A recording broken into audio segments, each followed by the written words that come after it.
Hello అండి, నా పేరు సందీప్. ఈరోజు మెయిన్ టాపిక్ వచ్చేసి పవన్ కళ్యాణ్ గారు మాస్ వార్నింగ్ అనేది ఇవ్వడం అనేది జరిగిందండి. ఎవరైతే ఎర్రచందనం సిండికేటర్స్కి దాని గురించి మనం మాట్లాడుకునే ప్రయత్నం అనేది చేద్దాము. నా ఛానల్ని సబ్స్క్రైబ్ చేయండి అండి. సబ్స్క్రైబ్ చేసుకొని బెల్ ఐకాన్ని యాక్టివేట్ చేసుకోండి. నేను కొత్త వీడియోస్ పెట్టగానే మీకు నోటిఫికేషన్ అనేది వస్తుంది. టాపిక్లోకి వెళ్ళిపోదాం. First of all, Pawan Kalyan గారు కొన్ని సెన్సేషన్ కామెంట్స్ అనేది చేయడం అనేది జరిగిందండి.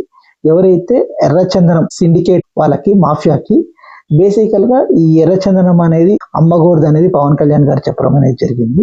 మీరు దయచేసి ఆపేయమని కూడా చెప్పడం అనేది జరిగింది. సీరియస్గా యాక్షన్ తీసుకుంటాం అనే విషయాన్ని కూడా పవన్ కళ్యాణ్ గారు చెప్పడం అనేది జరిగింది. అలాగే వచ్చేసి ఎవరైతే ఎర్రచందనం స్మగ్లింగ్ చేస్తే మాత్రం తాట తీస్తామనే విషయాన్ని కూడా పవన్ కళ్యాణ్ గారు చెప్పడం అనేది జరిగింది. ఫస్ట్ థింగ్ వచ్చేసి, ముందు పవన్ కళ్యాణ్ గారు తెలుసుకోవాల్సిన విషయాలు ఏంటిదంటే, దీంట్లో అందరూ ఉంటారండి.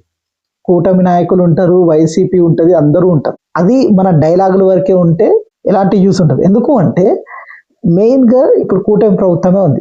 ఎక్కువ శాతం ఆ స్మగ్లింగ్ చేసేటోళ్ళు ఎక్కువ ఎవరు ఉంటారు? కూటమి నాయకులే జనరల్గా ఉంటారు. వేరే వాళ్ళకి, వేరే పార్టీకి అవకాశం ఇస్తారా? జనరల్గా అవకాశం ఇస్తే వాళ్ళని బతకనిస్తారా? ఫస్ట్ బతకనియరు.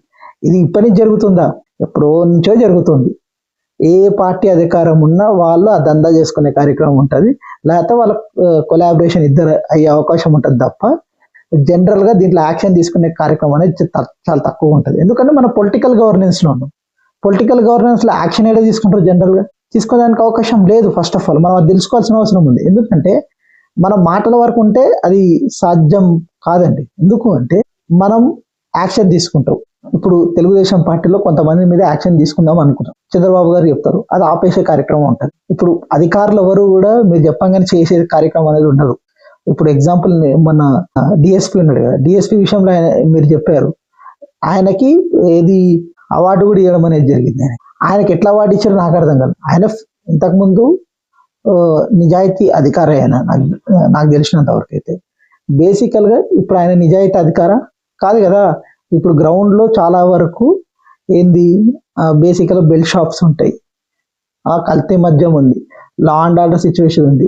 ఇవన్నిటిని కూడా ఆయన చూసి చూడనట్టు వదిలేసిన ఆయన నిజాయితీ అధికారాన్ని మనం ఎట్లా అనుకుంటాం? జనరల్గా పవన్ కళ్యాణ్ గారు చెప్పినట్టుగా ఆయన నిజాయితీ అధికారి కాదయన. వీళ్ళే ఇన్ఫ్లుయెన్స్ చేయించి ఆయనకి అవార్డు ఇప్పించుండొచ్చేమో. అది మనకేనే తెలుసు, మనకేమైనా తెలుసా? అవన్నీ చెప్పలేము. అవన్నీ కూడా జరుగుండే అవకాశాలు ఉన్నాయి పవన్ కళ్యాణ్ గారిని బ్యాడ్ చేయడానికి కోసం. ఇవన్నీ మనకు తెలియదు కదా.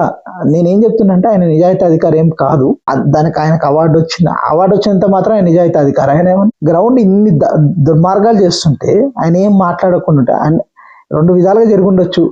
ప్రభుత్వానికి లొంగిపోయి ఉండొచ్చు, లేకపోతే ఈయన కూడా దాని భాగం అయిపోయి ఉండిపోవచ్చు. చెప్పలేం కదా మనకేం జరుగుతుంది. మనం కరెక్ట్ దానికి కడుక్కోలే కాబట్టి మనకు తెలియదు. అంటే నా అభిప్రాయం మాత్రమే చెప్తున్నా. ఇవన్నీ కూడా ఒక పిచ్చి మాటల లెక్క నేను చూస్తాను.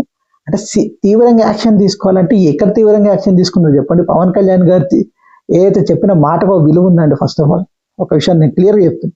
ఆయన సుగాలి ప్రీతి గురించి మాట్లాడమని. సుగాలి ప్రీతి విషయంలో ఎక్కడైనా న్యాయం జరిగిందా? గత వైసీపీ గవర్నమెంట్లో జగన్మోహన్ రెడ్డి గారు ఆల్రెడీ సిబిఐ ఎంక్వైరీ అనేది అప్పుడే ఇచ్చారు. ఇస్తే ఆ సిబిఐ అనేది అప్పుడు తీసుకోలేదు. ఇప్పుడు కూటమి ప్రభుత్వం కూడా ఇచ్చింది, తీసుకోలేదు, మళ్ళీ వెనక్కి ఇచ్చేసిన. ఇంకా న్యాయం ఏదో జరిగినట్టు అంటే అప్పుడు ఊగిపోయి మాట్లాడిన వీళ్ళందరూ కూడా పవన్ కళ్యాణ్ గారు ఇప్పుడు ఆ న్యాయం జరగకుండా సైలెంట్ ఉండిపోయింది. ఏముంది, 30,000 అమ్మాయిలు మిస్ అయ్యారు నాకు కేంద్ర నిఘా వర్గాలు చెప్పినాయి అన్నారు. ఏమైంది దాంట్లో?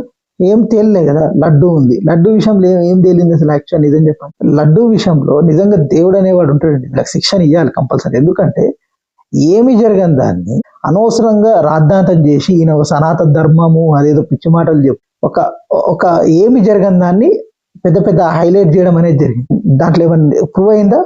ప్రూవ్ కాలేదు. నేను చెప్పిన ఆరోపణలో ఒక్కటి కూడా ప్రూవ్ కాదు జనరల్గా అయితే.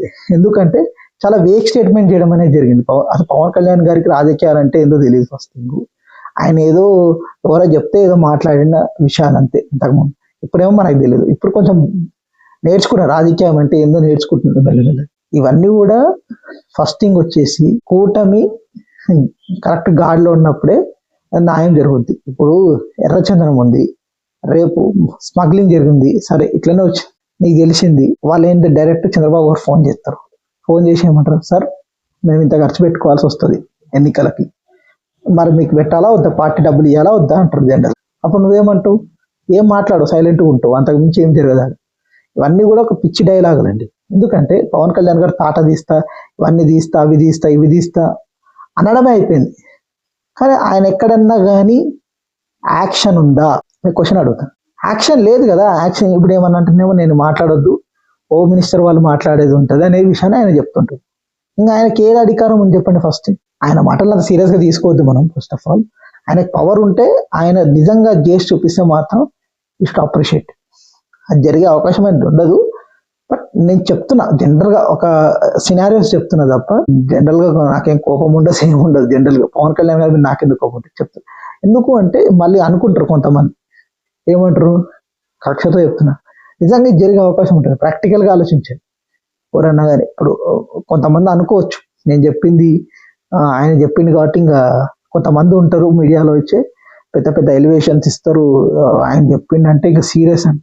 యాక్షన్ ఏముండదు జనరల్గా అయితే. ఇదే అండి నా ఇన్ఫర్మేషన్ కానీ మీకు నచ్చినట్టయితే నా ఛానల్ని సబ్స్క్రైబ్ చేయండి. సబ్స్క్రైబ్ చేసుకొని బెల్ ఐకాన్ని యాక్టివేట్ చేసుకోండి. నేను కొత్త వీడియోస్ పెట్టగానే మీకు నోటిఫికేషన్ అనేది వస్తుంది.